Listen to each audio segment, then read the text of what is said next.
Welcome to the Board of Advisors podcast. I'm Jessica Conti, and with me now is the amazing Lavinia Errico. And welcome. I'm so happy to have this conversation with you, hon. Yeah, me too.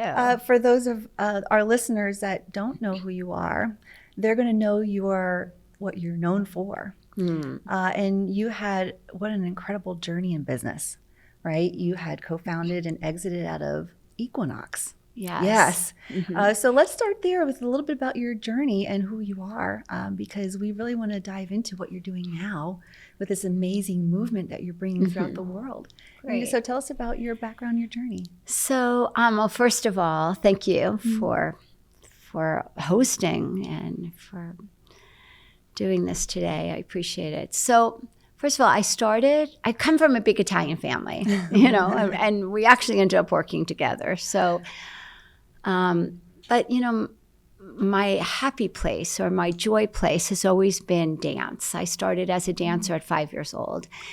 And it was really, I always say to myself, I don't know what my life would have been like, or for sure my childhood as well as my teenage years if I didn't have dance. It was so, such an important part of my life.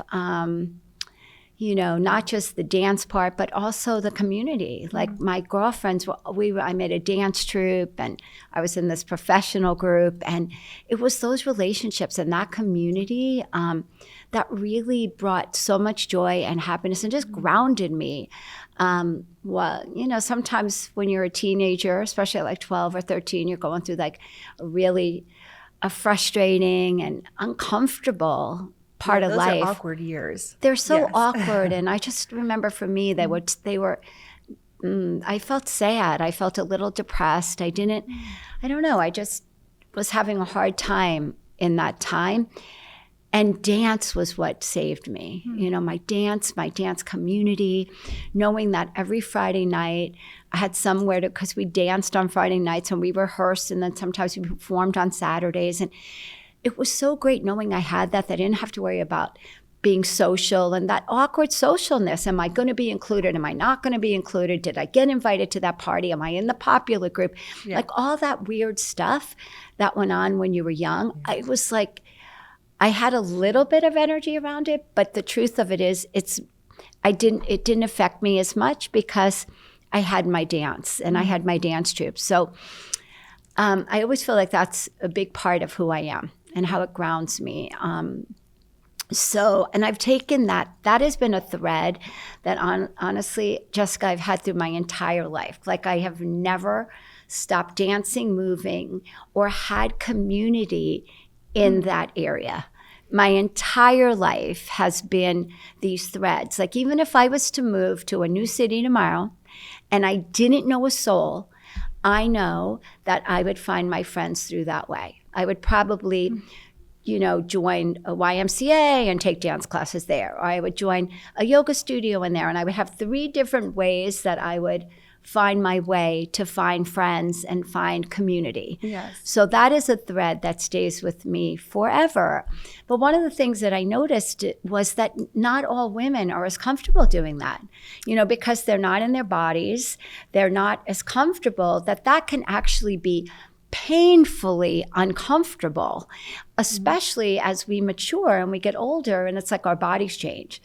And of course we're constantly being bombarded on like aging and we have to be focused. I always say that most women over the age of 40, they're obsessed with a facelift, a boob lift, a butt lift, a knee lift, like just lift it, like I'm obsessed with I want to find you a joy lift, a life lift, an uplift, a God lift, a love lift, for me, it's because when we have that on the inside, really have that on the inside, it's almost like the outside takes care of itself, And you're living proof of that because I can see the youth in you, the light in you, the joy in you.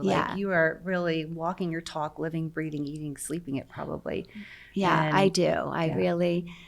I feel that way, When people first meet you, they probably think you're about 20 or 30 years younger than what you really are. You're I had actually somebody here at BA say to me yesterday, it's like, when you said your age, 65, I was like, at first I thought I didn't hear her right.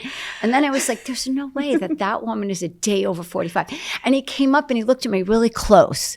He was like, and then I thought, well, maybe you just looked that way from the stage. He goes, and then I like came up to you and it was really funny when he came up to me. I was like, personal space, buddy, personal space.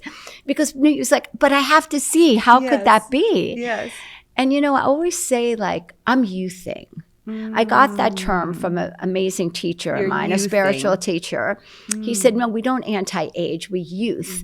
And it really landed. I'm like, yeah, I'm just youthing. I'm like finding more. And for me, that journey of youthing is really about, again, you know, breath work and affirmations and visualization and moving my body in a healthy way. Like, I don't move my body anymore to have a perfect body. I don't move my body. Like, this is what I always say. Nobody's going to book me to be on the cover of Cosmo anytime soon in a bathing suit. Like, I don't need to have that kind of body. A lot of women worry about that. They do. You know, including myself. It's part of culture. You go into the gym, right? And what are we doing? We're modeling what the fitness trainers teach us how to do, the curl and the squats, and the deadlifts, and you know. And the modeling of it is fine. But it's where the energy is. Like, most women aren't walking into the gym to celebrate their body. Oh, yeah, no. They're not like, oh, I love my body. And I'm so grateful for this body, for these beautiful legs. Maybe not so beautiful. Like, I have cellulite on my legs. You know what? But, like, I'm going to celebrate my beautiful legs because I can walk around the world with them. I can, like, I'm going to celebrate that they move really well and that, you know, they may not be gorgeous, but it's okay because, like, I feel good. I feel so good. And that's what's so much more important, because most people go to the gym, again, not without that joyful, uplifted, if they're going there to change. Yes. I got to get rid of this. I got to get rid of this belly fat. I got to get rid of this back fat. I got to get, like, and they're in the room for that hour and they're like, punishing themselves. It's like they're beating themselves up. They're shaming themselves. I got to get better. I got to get fitter. I got to eat better. Or maybe that girl must be, and then they go into the whole comparative analysis. Like, oh my God, she lost 20 pounds. She must have done Ozempic. And it becomes this. So before you know it, that hour has just turned into, like, shame on yourself, judgment on everybody else, comparative analysis. And you just try to work as hard as you can to change that body.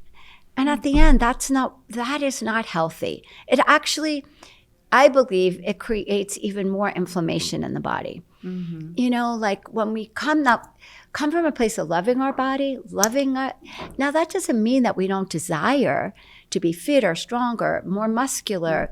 We can have those desires, but that the essence of how we're moving is from a more grateful, more joyful place, right? Celebrating our life, celebrating, like I always say, holy shit, I'm alive. Like, I woke up today. You know what? I don't know. I just keep hearing these things that 150,000 people did not wake up this morning. And out of those 150,000 people that didn't wake up, like 75% of them didn't even know. It's not like I was sick or I was this. They just, you know? Yeah. So, I mean, like, let's start with, like, I'm alive. Like, and when you stop and take a second, you're like, and you let that land, I'm alive. Like, and you really do, like, that moment of inventory. I'm breathing. I have water to drink. I have actually water that comes out of a faucet, because you know what? Other parts of the world don't do that. They're having to walk 3 miles to get water out of a river that isn't even that clean. Like, we really do have a lot to be grateful for. Yes. You know, we slept on a bed, we have nice sheets. Like, just start with that and then be like, and then what I do is I go like this and I thank my heart. Another thing I got from a great spiritual teacher, I thank my heart. Thank you, heart. And then I smile on my face, but I have my heart smile. And I say, oh, let me heart smile. And then I see every cell in my body smiling. Smiling. I see my cells smiling. Before you know it, it's like You're changing your whole energy. You're changing your energy. You're changing your frequency. And that's what we want. We want to be energized with vitality, with joy, with positive energy. Like we want our frequency to be higher. So the law of attraction. So we're actually attracting things at a higher vibration, you know? Because if we're constantly in the victim, I'm getting old. My knee hurts. My ankle hurts. Like, this hurts, that hurts. Oh my God, my hair is getting, like, if we focus on that, we're gonna like be so depressed, you know? So it's like, it's knowing how to incorporate that. And, you know, the other thing is be around other people that see the world the way you do. You know, I always say, we have a choice. We can either take the flashlight and actually put the light on all the good. Right? Yeah.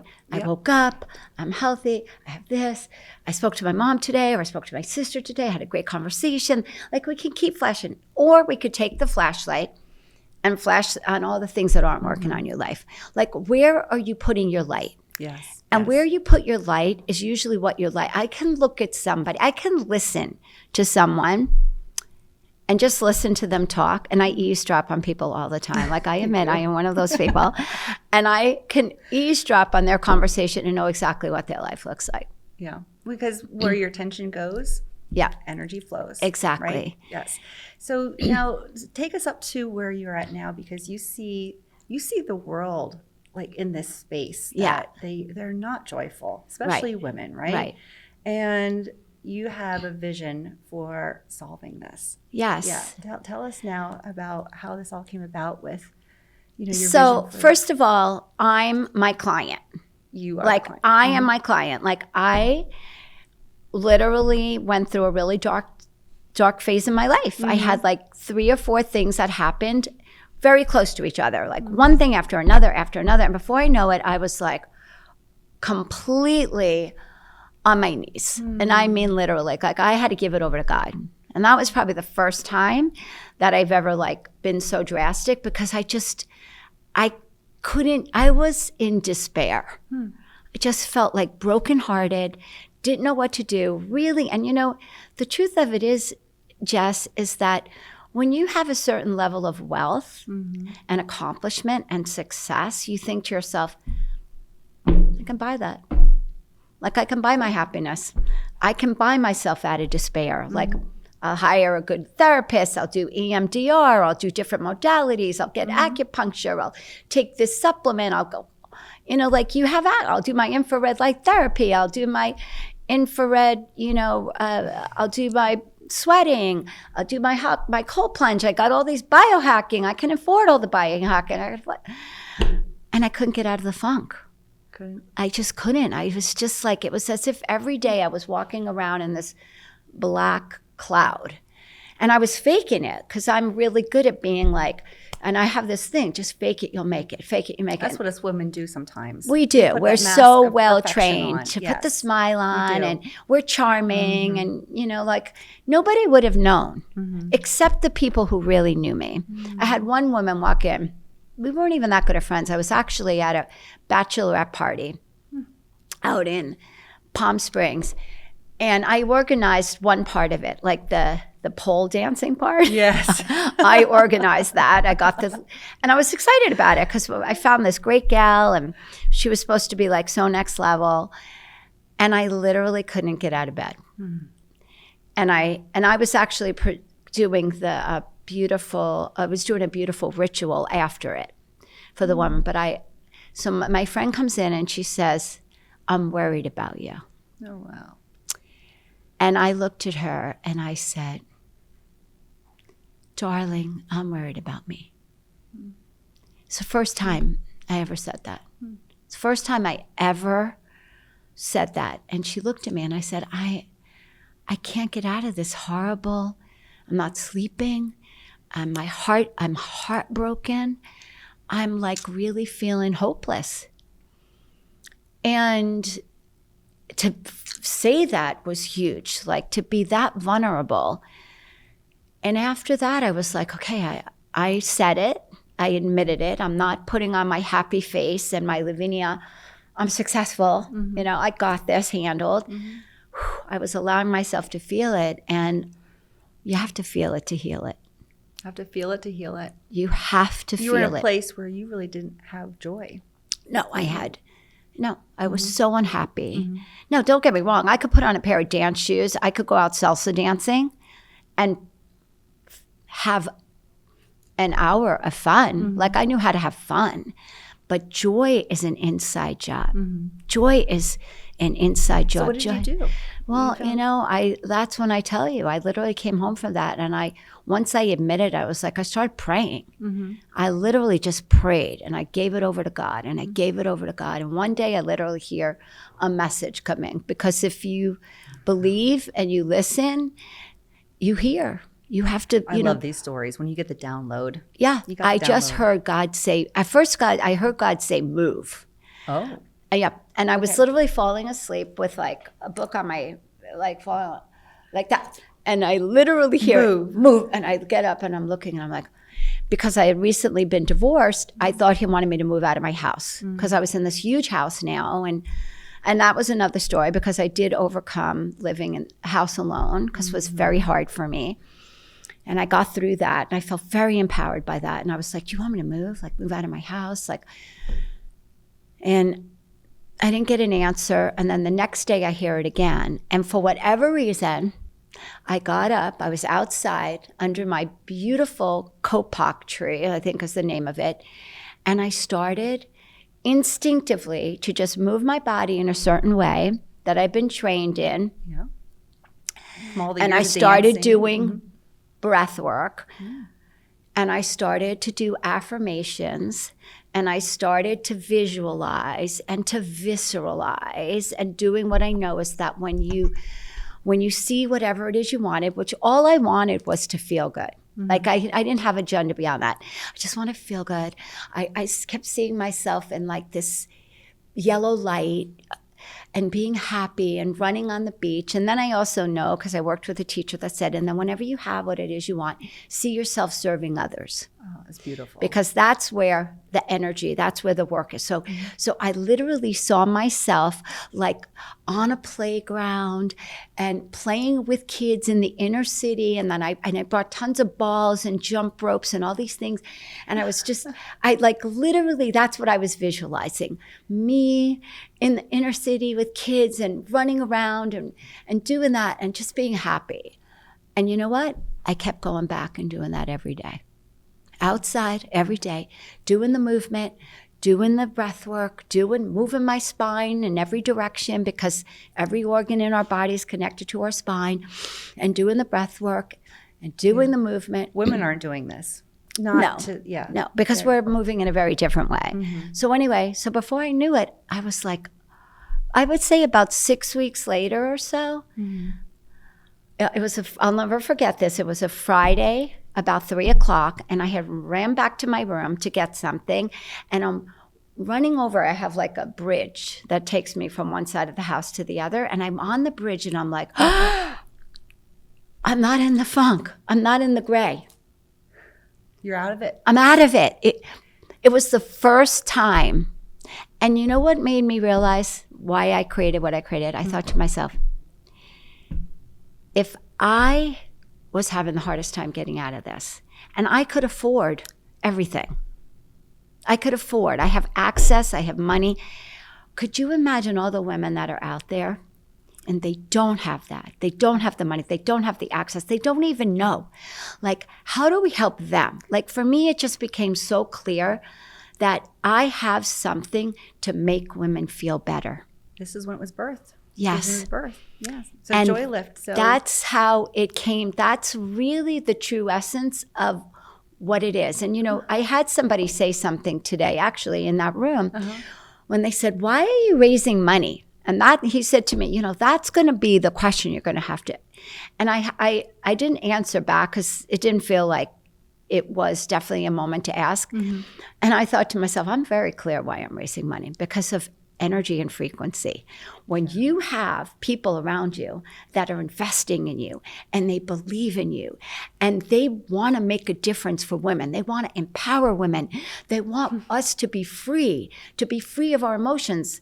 They want women, because they realize that when you transform a woman, you don't just transform a woman, you transform her husband, her children, her community. Like, that is a joy lift for everyone. So the reason I'm raising money is because I want to have 20 of those people that are like, that believe in it, that want it, that are part of that energy field. Because I know that when you have that energy around you, that's where the magic is. Well, we got to hear about the framework of what you put together, which is so brilliant, right? Thank so you. This Joylift is part of a movement, right? You Yeah. become Yeah. a member, and tell Yes. us about that, how you put that together. Okay, Please. so the first thing is it's built on 4 pillars. 4 pillars. So 4 pillars. The first one is the movement. But like I say, the movement it's like Qigong, it's dance, it's breath work, it's affirmations, it's visualization, it's visceralization. It's the neuromuscular efficiency movements for the brain. It's the lymphatic, I built it on the lymphatic drainage. So all that movement is built like that. It's built for women so that we're only as strong as our weakest ligament and tendon. So the exercises are very, very distinct, you know. I mean, you did it. Yes. It's not like anything you've ever experienced. You ran a class early in the morning before our day here at Board of Advisors, and not just women showed up. We had men there. We have 50% were men. Right. I was like shocked. But I saw the reaction, and I experienced it too for the second time myself. I was pretty taken back about the effectiveness, because after the class, I guess you could call it a class, right? Yeah, the experience. of course. Yeah. It was like you were high. Yeah. And you did feel this lift. And as a woman, I haven't had my lymph, drained in a while, and I actually could feel it. Sometimes you can see and feel the release in your body. Yeah. Yeah, Thank but you. it was like the perfect springboard for the day for everyone there. Thank you. It was. I got a lot of big feedback, difference. especially from the men. I was men, shocked. yes, They were yes. like, that was unbelievable. So okay, that's so the first that's the pillar, first pillar. movement. The second pillar is basically think a masterclass. You know masterclass? Yes. Masterclass. But it's for everything that women need. So it's for their spiritual health, mental health, emotional health, energetic health, physical health, sexual health, and financial health. So, and it's not really the finances, like, we're not going to show you necessarily how to make money, but we're actually going to help you understand what your relationship to money is. Because women very often have a pretty weird relationship to money. Yes. So it's so, and one of the reasons I did that, honestly, is like, nothing bothers me more that when women are getting 80% of their information, I call it on Dr. TikTok or Dr. Instagram, and then they're buying a supplement. It's like, no, we're not going to buy supplements that way. We're not going to actually get our information on there, because 67% of all the information on social media is inaccurate. So we are having doctors, life coaches, healers, like people, nutritionists, people on here who are unbelievable. So that's the second pillar. Education pillar, right. The third pillar, I always sometimes say this is the one I feel the most about, but I feel very big about every one of them. But this is really Women's Circle. Yes. And this is where women come together, and we actually are going to be vulnerable, and we take those masks off, and we take those beautiful smiles off, and we take off our lashes, and we take our hair, and we maybe throw it up in a bun, and we really come and we connect from a very raw place of who am I? You're preaching my language. Who am I in the middle of the forest, naked? Like, what is my soul? What is, like, I heard somebody use the word, what is my God identity? Like, what is my soul identity? What is that? If I didn't have all these belief systems, if I didn't have people telling me this is what a woman needs to have, she has to have it all, and we weren't like trying to have it all. And we were just trying to be authentically ourselves. Like, how do we find that? And that's what the Women's Circle is about, in such a beautiful sistership. Then the third pillar is we take those 3 pillars, we take the movement, we take the education, and we take circle, and we bring it into retreat. And we come together as a community. And we create community within the retreats so that you're connecting with like-minded women. And then from there is where the community builds. And now you have these new tribes. You have these new friends who speak your language, who resonate with what you do. And we see, because we've been piloting this for about 15 months now, and we've done every pillar a lot to see exactly what is sticky and what is naturally, organically sticking. Like, I don't want to manipulate it. I want to see, what do women want? Because you know what, Jess, I started in the cosmetic industry before Equinox, and I had an amazing mentor there in cosmetics. She said, Lavinia, if you just ask always 2 questions, what do women need and what do women want? If you focus in on that, and even with cosmetic, like when they're putting that cream on, is it just putting a cream on, or do they want to like have a moment to themselves, to feel good, to touch their skin? Like, go deeper. Go deeper. Is that lipstick just about lipstick, or is that lipstick have more meaning to it? So for me, I've been so well trained since I'm literally 25 years old on that. What do women need? What do women want? What do women need? So now it's like I'm creating everything from that place, you know, and again, I'm not manipulating it. I'm watching. What are they coming back for? What are they loving? Where are they not? And I'm really building it from there. And, you know, because I've already had my exit, I'm not in this like huge hurry. It's not like, oh my God, I have to go from inception to scale in 3 years. Like, I'm not thinking There's like that. There's not a push for this. Not You're allowing push. this to happen, but obviously, I mean, you got the message, the download, and you have not only your own experience, but throughout the last 18 months or so, you're seeing this in real life, how women are reacting to needing the movement and the education in a circle and connection and these retreats all to come together.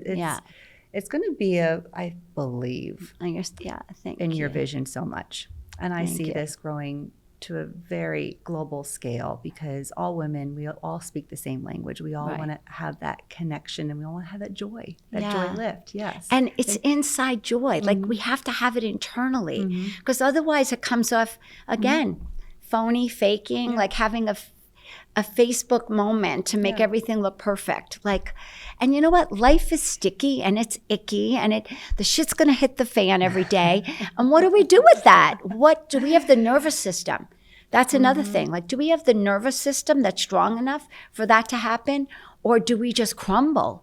Like, this is all about creating that. Like I always say, first we release, then we reclaim our birthright. And through the movement, I teach how to reclaim your birthright, to be strong, to be healthy, to be confident, to be alive, to be aware, awake, to be bold, to be assertive, to be unapologetically, authentically who you are.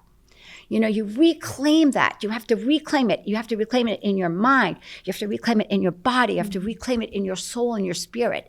And when you have that, that's when you have your confidence. That's when we rise. So we release, we reclaim, and we rise. I know this is speaking to a lot of women, and probably men watching us talk about this or are saying, yes, that's my wife or that's my sister. Yeah. How can women find this? Okay, so first of all, it's online. It's subscription. They could go to joinjoylift.com. Okay.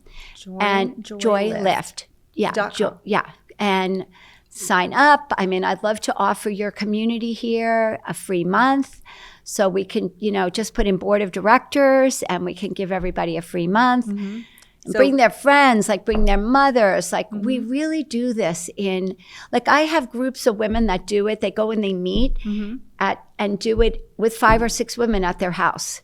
And then they have coffee and talk afterwards, So it's literally like, I always say, it's kind of like I'm the new Tupperware, but it's a wellness, like you used to go. Tupperware. I'm years ago, the parents. Far for many decades, years. Yes. And one of the reasons it was so successful is because it gave women to come together and be in community, to be together, come to someone's house and have Entenmann's coffee, Entenmann's cake and coffee, Yes. you know, like, Yes. and so now it's like, this is the 2025 version of that. But now we come together and we're in community, we're in movement, we're in wellness, we're in empowerment, you know, and then we have a green drink or a ginger, or you could still have a coffee. I'm okay with that. Well, the world is going to be a very, very different, but much more beautiful place when women are in this joy. So thank you, Lavinia, just for your vision, for what you brought here to the Board of Advisors. It was just light walking into the room. We love the movement and the experience, and certainly we'll be sharing this. You know, join joylift.com. Yes. Yeah. Okay. All right. Well, thank you for your time, Yeah, Lavinia. thank you It's so such a much. I blessing. appreciate it.